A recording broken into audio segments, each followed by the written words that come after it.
안녕하세요. 알기 쉽고 재미있는 경제 이야기 머니라떼입니다. 오늘은 블록체인과 관련해 채굴이란 과연 어떤 것인지, 그리고 작업증명과 지분증명의 차이점에 대해 알아보는 영상을 준비했습니다. 그럼 함께 살펴보시죠.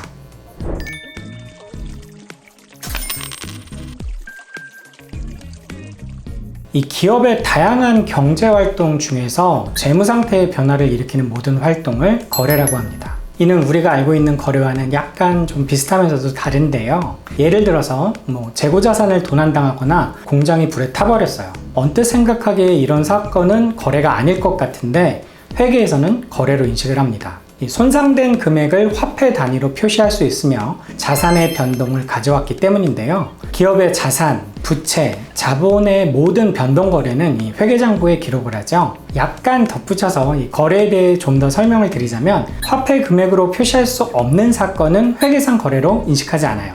예를 들면 경쟁 기업의 신규 시장 진입 같은 경우에 분명히 매출에 타격을 입을 확률이 높지만 이 정확한 화폐 금액으로 표시할 수 없기 때문에 이런 경우는 거래로 인식하지 않는 것이죠.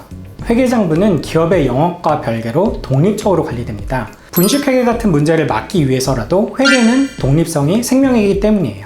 그런데 이와 달리 가상화폐는 누구나 회계를 담당할 수 있고 장부 작성에 참여할 수가 있어요. 그런데도 이 기업에서 작성하는 독립적인 장부보다 가상화폐의 공공장부가 더 믿을만하고 조작되기 어려운 것은 바로 블록체인 기술 덕분입니다. 이 가상화폐의 단위거래 기록은 여러 데이터로 이루어지는데 이를 한 덩어리로 묶은 것을 블록이라고 하죠. 그리고 그 블록을 이전의 블록들과 연결시켜서 변경이나 조작을 어렵게 하는 것이 블록체인 기술이고, 그 기술로 만들어진 가상화폐 거래 장부가 바로 블록체인입니다. 이 블록체인을 거래에 참여하는 모든 이에게 전부 공개에 대조함으로써 더 안전하고 믿을만한 거래가 되는 것이죠. 그럼 블록의 연결은 어떤 식으로 할까요? 두 블록을 연결하는 접착체 역할을 하는 숫자를 논스라고 하는데요. 논스 값을 찾아내고 이를 네트워크의 다른 거래자들에게 정답이라고 인정받으면 그 거래가 블록체인 장부에 공개됩니다. 그 논스 값이 맞고 이 정확한 거래임이 확인이 되면 해당 블록은 승인이 되고 타임스탬프가 찍혀서 직전 블록 뒤에 연결이 돼요. 그런 블록들이 시간 순으로 연결된 것이 블록체인인 것이죠. 따라서 블록체인에는 과거의 모든 거래가 기록됩니다. 블록체인 네트워크는 중앙기관의 통제가 없는 대신에 노드라 불리는 개인 컴퓨터들이 블록체인 장부를 공동으로 분할하고 관리합니다. 정확한 논스 값을 가장 먼저 찾아낸 노드가 P2P 네트워크에 전송하면 다른 노드들은 그 값이 맞는지 틀리는지 해당 거래가 정확한지 검증해요.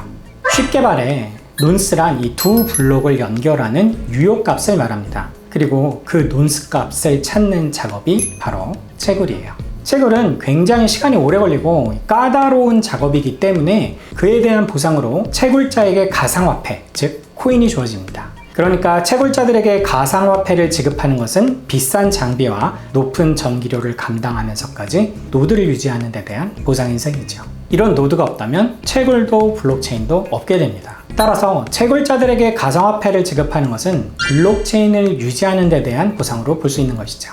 지금 보고 계신 영상이 도움이 되신다면 구독과 좋아요, 그리고 알림 설정까지 부탁드립니다.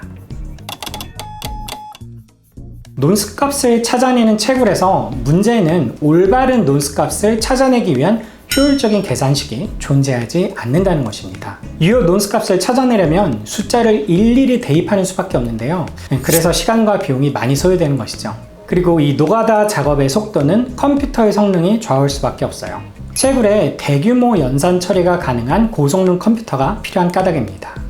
채굴을 많이 한 노드에게 더 많은 코인을 얻을 기회를 주는 방식을 Proof of Work, 작업증명이라 합니다.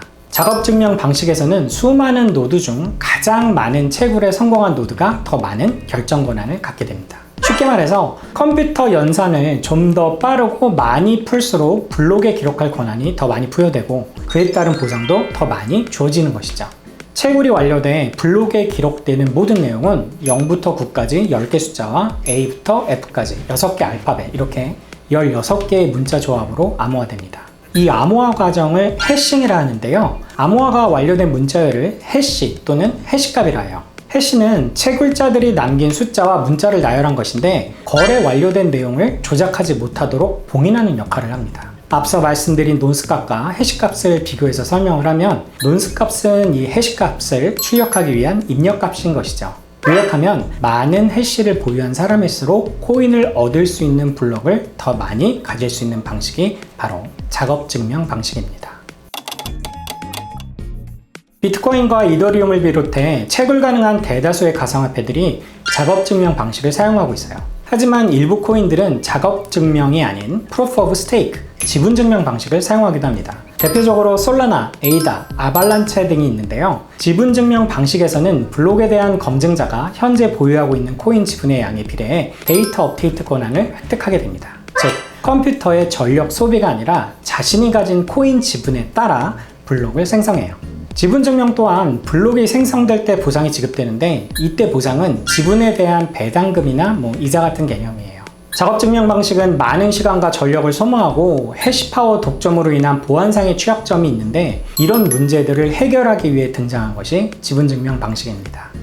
지분 증명에서는 블록체인의 보안을 위해 대량의 해시가 필요하지 않고 각 개인이 가상화폐를 보유하고 지갑을 연동해 놓는 것만으로도 충분히 강력한 보안 장벽을 만들어낼 수 있어요.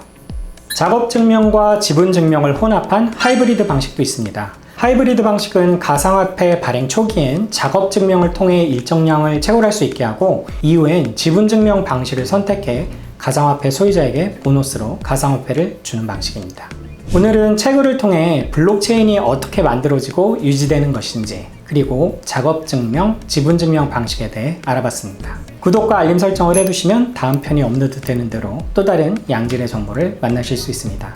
오늘도 끝까지 시청해주셔서 감사합니다. 그럼 다음 편에서 봐요. 안녕.